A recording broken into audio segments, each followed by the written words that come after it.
Muraho nitwa Nkomezi Alexis niyo mazina yanjye. Ntuye Kigali Kabeza niho ntuye.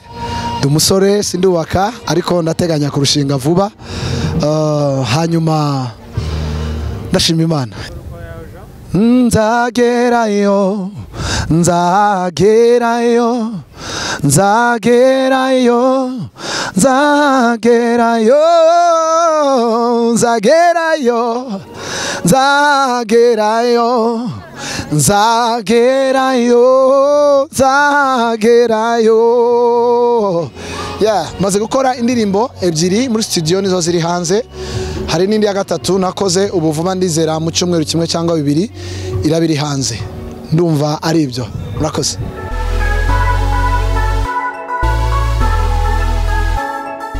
Nkuko mwabibonye mfite ubukwe mu kwezi kwa karindwi tariki 13 aho buzabera amasaha na aho bizabera tuzahabamenyesha.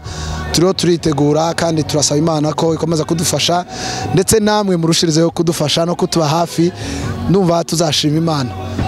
Biragoye n'umushinga umuntu atakwishoboza by'ukuri ntago byoroshe, sinavuga ngo biroroshe ariko Imana yo mwijuru yakomeje kubana natwe. Harimo challenges nyinshi, wenda tuzabona umwanya wo kubiganira tubivugeho, ariko Imana yaradushoboje kandi ikomeje kubana natwe no mu yindi myiteguro turizera bizagenda neza.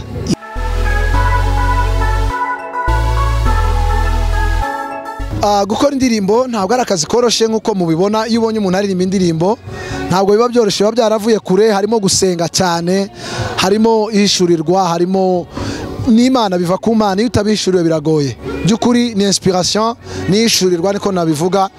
Iyo umaze gusenga cyangwa wasenze kenshi cyangwa wumvise ijambo cyangwa wabonye ibihe urimo cyangwa abandi bantu barimo, hari igihe Imana igereka kuzanira ibyo bintu ukabikora muri melody. Noneho haba ari byo kuramya Imana no kuyihimbaza, haba ari byo kuyisingiza, byo kuvuga ubuzima abantu babayemo cyangwa se ubuzima bwawe, birashoboka nabyo.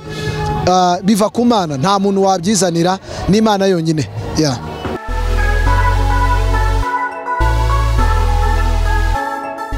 Murakoze, ndabashimira cyane mwe mudukurikirana, mu kugira ibikorwa byacu, mudushigikira. Imana iwamugisha. Kuwaba ashaka kuba umuririmbyi cyangwa kuba aririmbyi bagenzi banje, ndabatera intege. Dukomeze dusenge, twizere Imana niyo yatangije uyu murimo, ni nayo izawusoza.